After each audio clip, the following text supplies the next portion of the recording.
This is a course about justice, and we begin with a story. Suppose you're the driver of a trolley car, and your trolley car is hurtling down the track at 60 miles an hour. And at the end of the track, you notice 5 workers working on the track.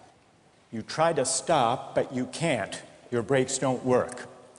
You feel desperate because you know that if you crash into these 5 workers, they will all die.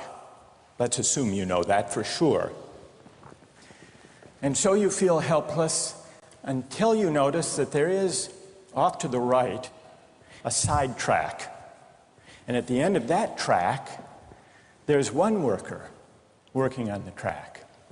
Your steering wheel works, so you can turn the trolley car, if you want to, onto the side track, killing the one, but sparing the 5.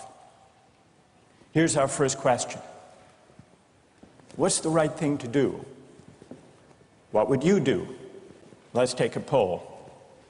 How many would turn the trolley car onto the side track? Raise your hands. How many wouldn't? How many would go straight ahead? Keep your hands up, those of you who would go straight ahead. A handful of people would. The vast majority would turn. Let's hear first. Now we need to begin to investigate the reasons why you think it's the right thing to do. Let's begin with those in the majority who would turn to go onto the side track. Why would you do it? What would be your reason?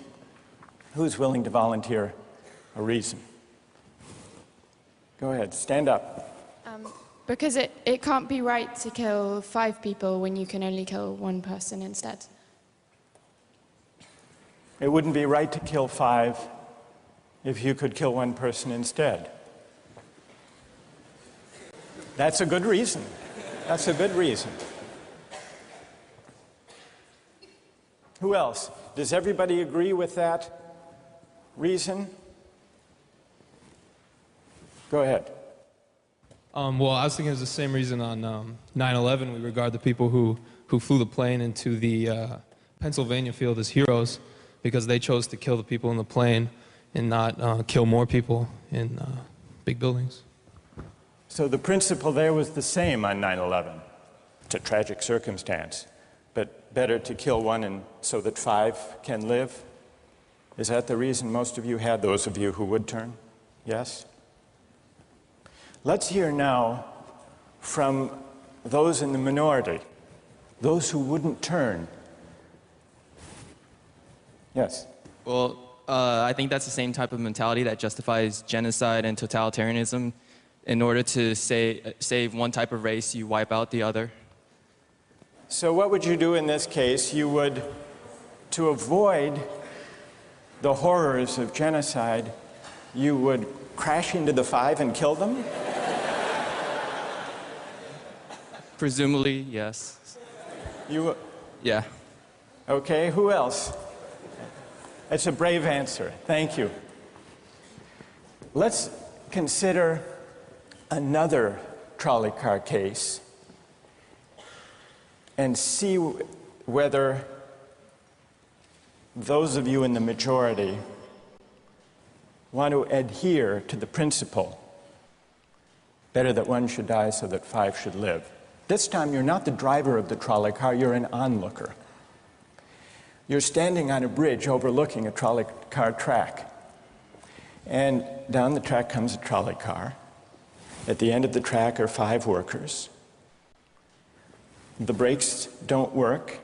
The trolley car is about to careen into the 5 and kill them. And now, you're not the driver. You really feel helpless until you notice, standing next to you,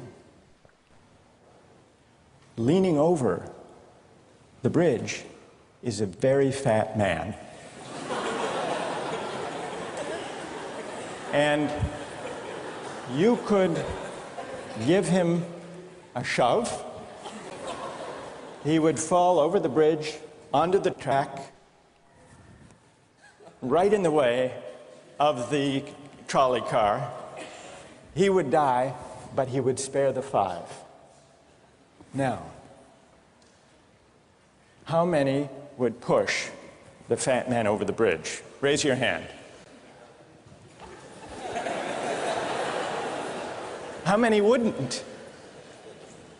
Most people wouldn't. Here's the obvious question. What became of the principle? Better to save 5 lives even if it means sacrificing 1. What became of the principle that almost everyone endorsed in the first case? I need to hear from someone who was in the majority in both cases. How do you explain the difference between the two? Yes? The second one, I guess, involves an active choice of pushing the person down, which I guess that person himself would otherwise not have been involved in this situation at all. And so to choose on his behalf, I guess, to involve him in something that he otherwise would have escaped is, I guess, more than what you have in the first case, where the 3 parties, the driver and the 2 sets of workers, are already, I guess, in the situation.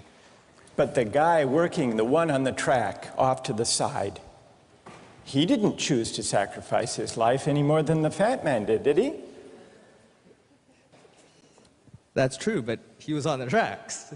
And you... This guy was on the bridge. Go ahead, you can come back if you want. All right, it's a hard question. All right, you did well. You did very well. It's a hard question. Who else can find a way of reconciling the reaction of the majority in these 2 cases? Yes?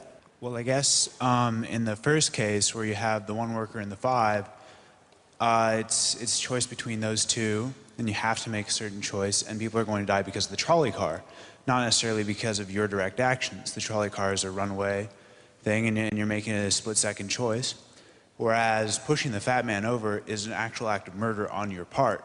You have control over that, whereas you may not have control over the trolley car. So I think it's a slightly different situation. All right, who has a reply? No, that's good. Who has a way? Who wants to reply? Is that a way out of this?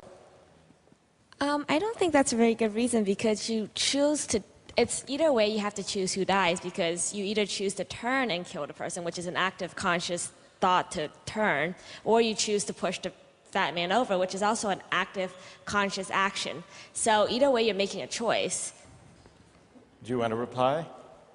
Well, I'm not really sure that that's the case. It just still seems kind of different, the act of actually pushing someone over onto the tracks and killing him. You are actually killing him yourself. You're pushing him with your own hands. You're pushing him. And that's Right. different than steering something that is going to cause death into another. You know, it doesn't good. really sound right saying it now. No, it's good. But I'm up here. It's good. What's your name? Andrew. Andrew. Let me ask you this question, Andrew. Yes. Suppose standing on the bridge next to the fat man, I didn't have to push him. Suppose he were standing over a trap door that I could open by turning a steering wheel like that.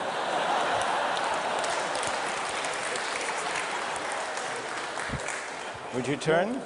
For some reason, that still just seems more wrong. Right? I mean, maybe if you accidentally like leaned into the steering wheel or something like that. But or say that the car is hurtling towards a switch that will drop the trap. Then I could agree with that. Fair enough. It still seems wrong in a way that it doesn't seem wrong in the first case to turn, you say. And in another way, I mean, in the first situation, you're involved directly with the situation. In the second one, you're an onlooker as well. All right. So you have the choice of becoming involved or not by pushing the fat man. Let's forget for the moment about this case. That's good. Let's imagine a different case. This time you're a doctor in an emergency room, and 6 patients come to you. They've been in a terrible trolley car wreck. 5 of them sustained moderate injuries. 1 is severely injured. You could spend all day caring for the 1 severely injured victim. but in that time the 5 would die. Or you could look after the 5, restore them to health, but during that time the 1 severely injured person would die. How many would save the 5? Now is the doctor. How many would save the 1?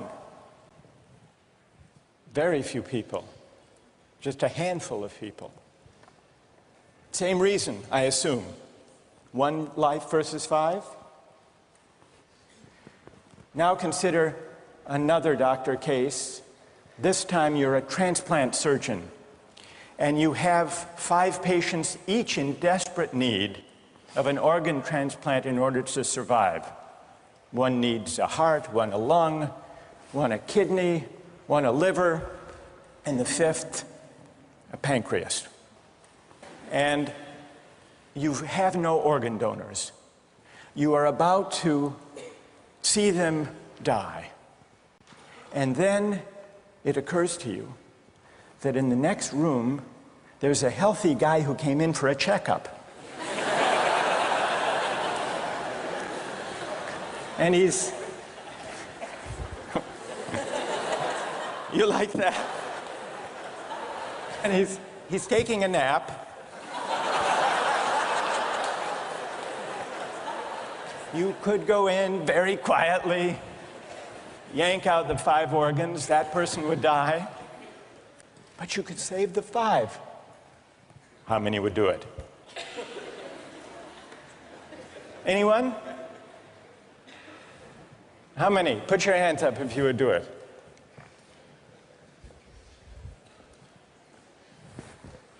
Anyone in the balcony? You would? Be careful, don't lean over too much. What? How many wouldn't? All right, what do you say? Speak up in the balcony, you who would yank out the organs. Why? I'd actually like to explore a slightly alternate possibility of just taking the 1 of the 5 who needs an organ, who dies first, and using their 4 healthy organs to save the other 4. That's a pretty good idea. That's a great idea, except for the fact that you just wrecked the philosophical point.